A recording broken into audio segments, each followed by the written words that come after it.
Right మా thank you. సినీ నటుడు మోహన్ బాబుకు చెందిన విద్యా సంస్థలో సంక్రాంతి సందడి మొదలైపోయింది.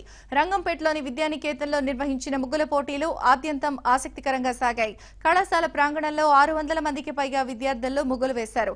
మోహన్ బాబు విద్యార్థుల వద్దకు వెళ్లి ప్రోత్సహించారు. వారితో సెల్ఫీలు దిగారు. విద్యార్థులతో కలిసి సందడి చేశారు.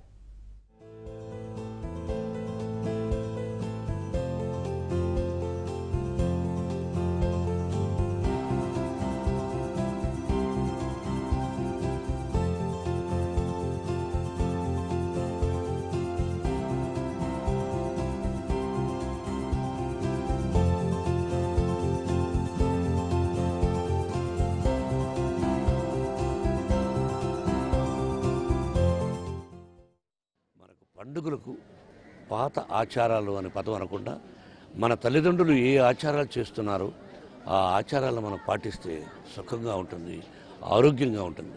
ప్రతి పండగకు ఒక అర్థం, పరమార్థం ఉంటుంది. గొబ్బియాడు అనే పాట కూడా ఉంది. గొబ్బెమ్మలు అంటాం మేము. ఇంటి ముందు కళ్ళాపు చల్లి ముగ్గు వేసి గొబ్బెమ్మలను పెట్టి, అంటే పేడతో రౌండ్గా చేసి, కొంతమంది 1 పెడతారు, 6 పెడతారు, 9 పెడతారు, 11 పెడతారు.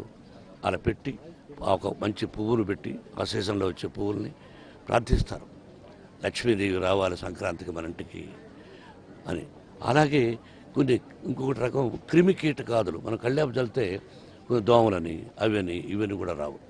కాబట్టి మనం మన ఆచారాలను మర్చిపోకుండా ముగ్గులు వేసుకుంటూ, రంగురంగుల డ్రెస్సులు వేసుకుంటూ, మనం ఈ జీన్ ప్యాంట్స్ అనే కాకుండా ఇటువంటివి వేసుకుంటూ ఆచారాలను మర్చిపోకుంటూ, అప్పుడప్పుడు కాలేజీలకు జీన్స్ వేసి వెళ్ళొచ్చు, యూనిఫామ్స్ వెళ్ళొచ్చు. బట్ ఆచారం కనీసం పండగల కన్నా మన ఆచారాలను మర్చిపోకుండా ఇలా ముగ్గుల పోటీ జరపాలని నేను విద్యాలయాల్లో ఫస్ట్ టైం